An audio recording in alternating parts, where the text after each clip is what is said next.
Olá, bem-vindos a mais uma exploração nossa aqui. Hoje a gente tem um material bem específico, sabe? São trechos de uma lição bíblica para professores. O título é O Corpo, a Maravilhosa Obra da Criação de Deus. É uma fonte com uma visão religiosa bem definida sobre o corpo humano. Isso aí. E a nossa tarefa aqui é mergulhar nesse conteúdo, né? Tentar extrair as ideias centrais. Como é que essa visão entende o corpo como uma criação divina? Qual seria o propósito dele? E como isso se reflete na vida prática, na adoração, na comunidade, sempre pelo olhar desse material, claro. Ok, vamos lá destrinchar isso. Exato.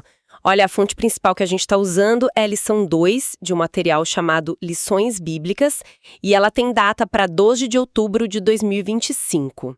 O texto se baseia bastante em passagens da Bíblia, tipo o Salmo 139, que é bem conhecido, né, para construir o argumento deles. Uhum. A ideia central, que eles mesmos chamam de verdade prática, é que, assim, enquanto a ciência tenta, né, desvendar os mistérios do corpo, a perspectiva da fé que eles apresentam oferece um entendimento complementar. Vê o corpo, antes de tudo, como obra de Deus. Eles dizem assim: o crente descansa em saber que é obra da poderosa e perfeita mão de Deus. Entendi. E o ponto de partida que eles escolhem é forte mesmo, né? É o que eles chamam de texto áureo da lição, lá do Salmo 139, o versículo 14. Eu te louvarei, porque de um modo terrível e tão maravilhoso fui formado. Maravilhosas são as tuas obras, e a minha alma o sabe muito bem. Então a base toda é essa. O corpo não é só biologia, é visto como uma criação intencional, complexa, que vem de Deus. Isso.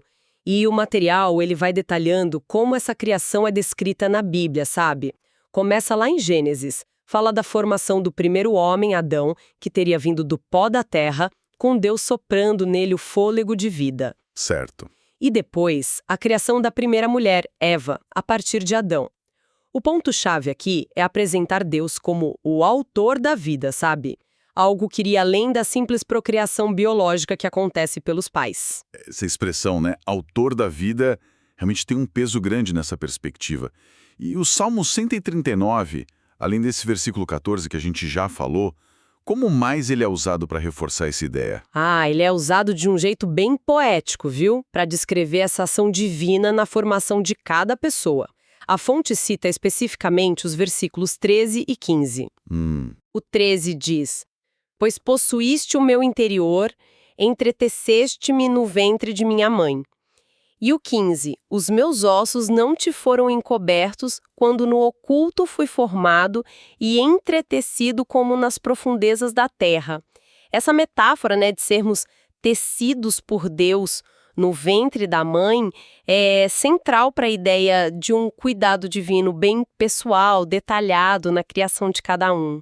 É uma imagem poderosa mesmo, essa do tecer. E o material também fala bastante da complexidade do corpo, não é? Eu lembro de uns números assim impressionantes sobre células e tecidos. Como é que eles ligam essa complexidade toda com a fé?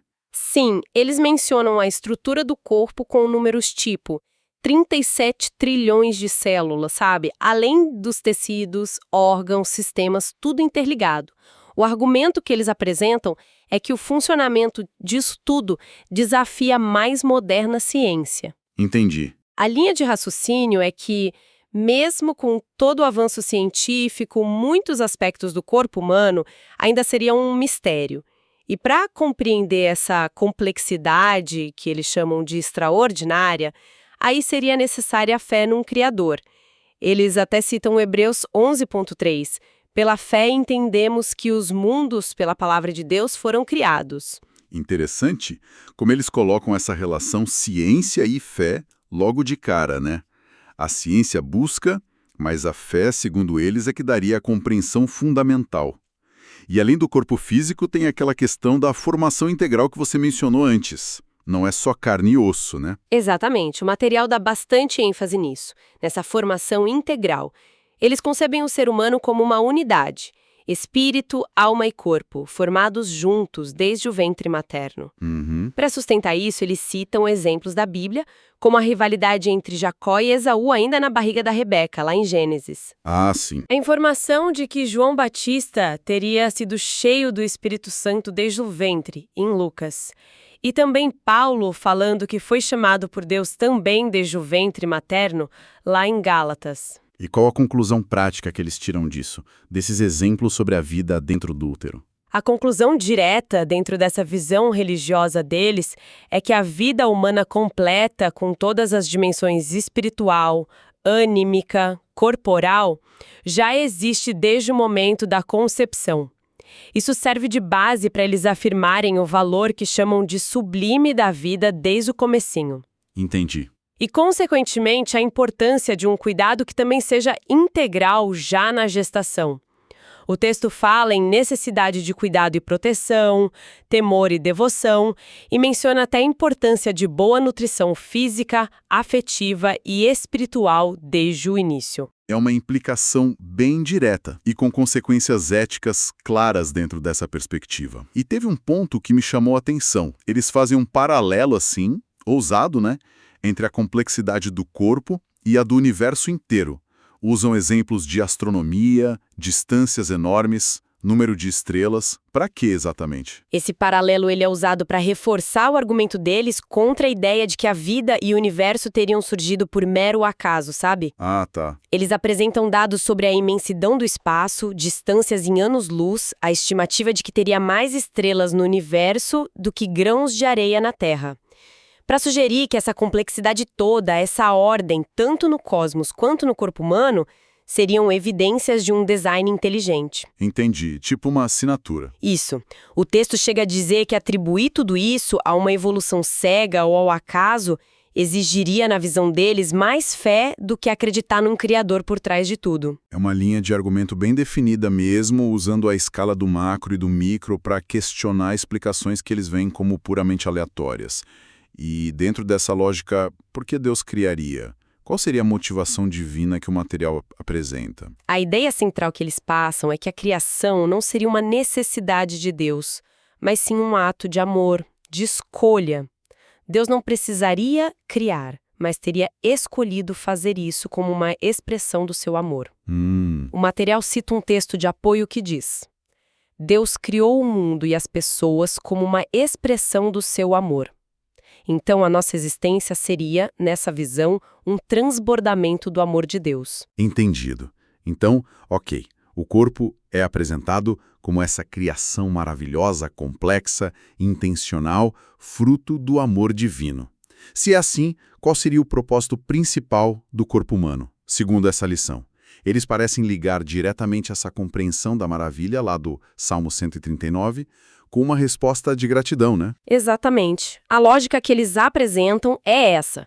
Se alguém entende a maravilha que é o próprio corpo como obra de Deus, a resposta natural, esperada, seria o louvor e a gratidão a ele. Certo. Por outro lado, se não existe esse reconhecimento, isso levaria, segundo o material, à vaidade e à busca por outras explicações.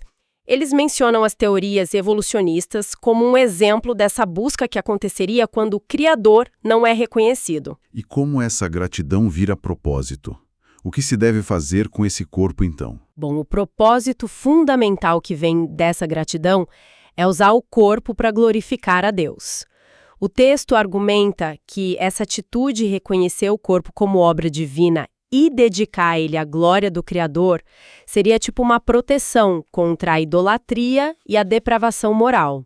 Interessante. Eles fazem uma ligação direta com aquela passagem de Romanos 1, versículos 18 a 32, onde o apóstolo Paulo descreve vários comportamentos que ele associa justamente à recusa em glorificar a Deus como Criador. Isso é interessante mesmo, essa ideia de que a forma como se vê e se usa o corpo tem consequências morais diretas. Mas aí abre a porta para a questão dos extremos, né? Como achar um equilíbrio? O material fala disso, tipo despesar o corpo versus idolatrar o corpo. Sim, fala assim. O texto aborda isso bem diretamente, chama de o perigo dos extremos. Por um lado, ele lembra umas correntes filosóficas e religiosas antigas, como o maniqueísmo e o gnosticismo. Explica que essas visões viam a matéria, inclusive o corpo físico, como algo ruim, negativo. Uhum. Isso levava a práticas de ascetismo exagerado, sabe? Negação, punição, privação do corpo. Por outro lado, como contraponto antigo, menciona o culto à beleza física na Grécia Antiga, como um exemplo de valorização que eles achariam excessiva. Entendi essa contextualização histórica que eles fazem. E como eles trazem essa discussão para os dias de hoje? Quais seriam os extremos modernos que eles apontam? O texto faz um paralelo direto, critica o que chama de narcisismo moderno, que seria a supervalorização do corpo em detrimento da alma e do espírito, e dá exemplos bem concretos. A prática excessiva de selfies, posts egocêntricos em rede social, uso exagerado de cosmético, a busca sem fim por procedimento estético e uma preocupação que eles veem como desmedida com a aparência física. Nossa, bem direto. Eles conectam isso com passagens bíblicas como 2 Timóteo 3:2, que fala de pessoas amantes de si mesmas, e 1 Pedro 3,35, que faz um contraste entre a beleza interior e os enfeites externos. Eles não economizam nas palavras para criticar esses comportamentos, né? Vendo como um desequilíbrio moderno. Então, qual seria a orientação prática? O caminho do meio que a lição propõe para lidar com o corpo. A chave que eles usam é equilíbrio. Usam a passagem de 1 Coríntios 6:12. Todas as coisas me são lícitas, mas nem todas as coisas convêm. A ideia é que cuidar do corpo é importante sim, não é para cair no extremo do desprezo ascético, mas esse cuidado não pode virar uma obsessão que leva a pessoa a idolatrar o corpo ou a esquecer das dimensões espiritual e anímica. Faz sentido. O princípio que guia tudo, que eles repetem algumas vezes, é fazer tudo para a glória de Deus, como diz 1 Coríntios 10:31. E tem aquela pergunta direta que eles colocam para reflexão pessoal, né? Algo como, minha relação com o meu corpo glorifica a Deus ou só a mim mesmo? É bem incisivo isso. Exatamente. Essa pergunta é para forçar uma autoavaliação mesmo, uma aplicação prática desse princípio de glorificar a Deus em tudo na vida, inclusive no jeito que a pessoa pensa sobre o corpo, cuida dele e usa ele. A perspectiva implícita ali, que é bem comum nessa linha teológica, é que o corpo é templo do Espírito Santo, né? Embora eles não citem essa passagem aqui especificamente, está no contexto de Coríntios 6, que eles usam, e por isso ele deve ser administrado com responsabilidade, voltado para o propósito divino. Entendi a conexão. Saindo um pouco dessa relação mais individual com o corpo, o material também explora a dimensão social, né?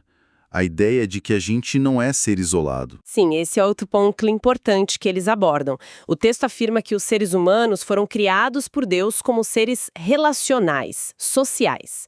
Cita Gênesis 1:28, frutificai e multiplicai-vos e enchei a terra como base para isso.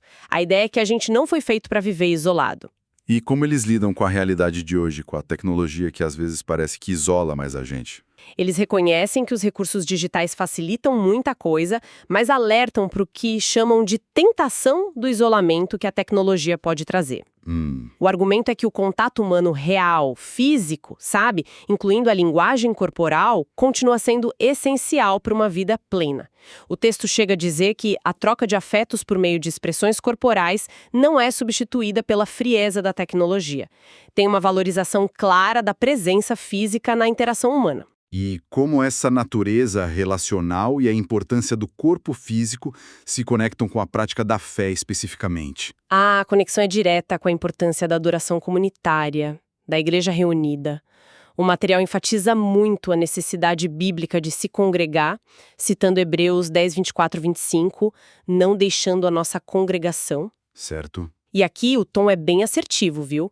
Eles fazem um alerta explícito contra discursos que criticam a igreja como instituição ou que promovem uma fé vista como só individualista ou só virtual.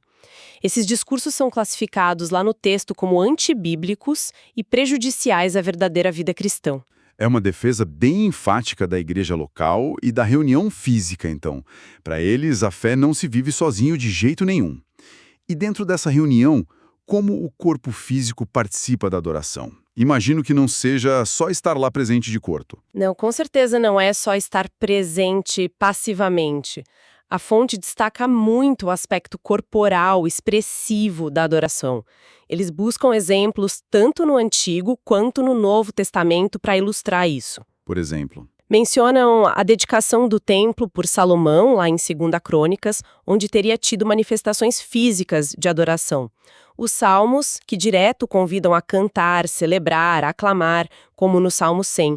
E também a prática da igreja primitiva descrita em Atos, que era marcada pela comunhão e celebração conjunta. que tipo de expressões corporais eles valorizam ou mencionam como apropriadas nesse contexto de adoração? A ideia central é a de expressar o louvor a Deus com o ser inteiro, como diz o finalzinho do livro de Salmos: tudo quanto tem fôlego, louve ao Senhor.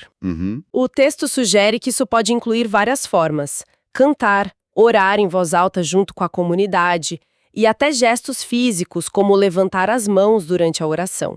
Para isso eles citam 1 Timóteo 2,8: quero, pois, que os homens orem em todo lugar, levantando mãos santas. A adoração, nessa visão, não é só mental ou espiritual. Ela envolve o corpo como um instrumento legítimo e até necessário para expressar a fé, a gratidão, a reverência. Entendi. O corpo como uma ferramenta ativa na expressão da fé coletiva. E uma última questão que o material toca: a tecnologia moderna dentro do culto. Telões, iluminação especial, transmissões online. Até drones são mencionados, né? Qual é a posição deles sobre isso? Eles reconhecem, esses recursos tecnológicos, mencionam mesmo drones, telões, celulares, tablets, como ferramentas que podem ser úteis na igreja de hoje. Mas tem um porém, imagino. Tem. O alerta é claro sobre a necessidade de moderação. O perigo que a fonte aponta é duplo. Primeiro, que esses recursos virem o foco principal, distraindo as pessoas do propósito da adoração.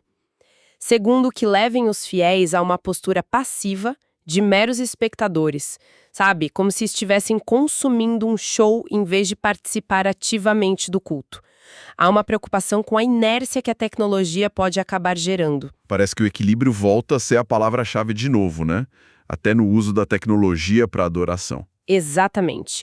O texto sugere a importância de uma educação secular, no sentido de instrução, formação mesmo dentro da própria comunidade de fé, sobre os possíveis prejuízos do uso exagerado ou inadequado da tecnologia no contexto do culto. O objetivo seria garantir que esses recursos sirvam ao propósito da adoração, em vez de atrapalharem a conexão pessoal e comunitária com Deus e entre os irmãos. Ok, eu acho que a gente conseguiu percorrer bem os pontos principais desse material, né? Recapitulando rapidamente, a gente partiu da visão do corpo como uma criação divina, extraordinária, detalhada, feita com propósito e por amor, usando o Salmo 139 como um fio condutor poético. E essa compreensão levaria a uma resposta de gratidão e louvor. Isso. E essa gratidão se desdobra num propósito claro: glorificar a Deus com o corpo. O que exige buscar um equilíbrio cuidadoso, né? Evitando tanto o desprezo do corpo quanto sua idolatria moderna, seja pelo narcisismo ou pela vaidade excessiva. O cuidado com o corpo é válido, mas sempre subordinado a esse propósito maior. Exploramos também a importância do corpo na nossa natureza relacional. Segundo a fonte, fomos criados para a comunidade, não para o isolamento. E o corpo físico é fundamental nessas interações e de forma crucial na prática da adoração coletiva, que eles veem como indispensável, insubstituível pela tecnologia. E o corpo não só está presente, ele participa ativamente na expressão do louvor. Perfeito. E o objetivo final, que amarra tudo isso, é expresso naquela citação de 1 Tessalonicenses 4.4. Aprender a possuir o próprio vaso, corpo, em santificação e honra. Ou seja, viver de uma forma que reflita essa compreensão do corpo, não como uma propriedade autônoma, mas como uma dádiva divina a ser cuidada e usada para a glória de Deus. Conseguimos então destilar bem as ideias centrais dessa lição específica. Reflexiva. E sabe, pensando um pouco além da análise do conteúdo em si, fica uma reflexão interessante que o próprio material acaba levantando. Ele estabelece um contraste bem nítido entre o que chama de racionalismo e cientificismo, que define como uma supervalorização da razão ou da ciência como únicas fontes válidas de conhecimento e a abordância da fé para entender o corpo e a própria existência. Sim, essa tensão é bem clara no texto. Pois é, e diante da imensa complexidade que o texto descreve, seja no nível celular, seja na escala cósmica que ele usa como argumento, que tipo de perguntas essa tensão toda levanta sobre os limites de uma explicação puramente materialista ou científica? E, por outro lado, como que se articulam explicações que incorporam conceitos como propósito, intencionalidade ou design, independentemente das crenças religiosas específicas de quem está pensando sobre isso? Fica aí uma provocação, né? Para a gente refletir sobre como diferentes visões de mundo tentam dar conta desses mistérios fundamentais da nossa existência.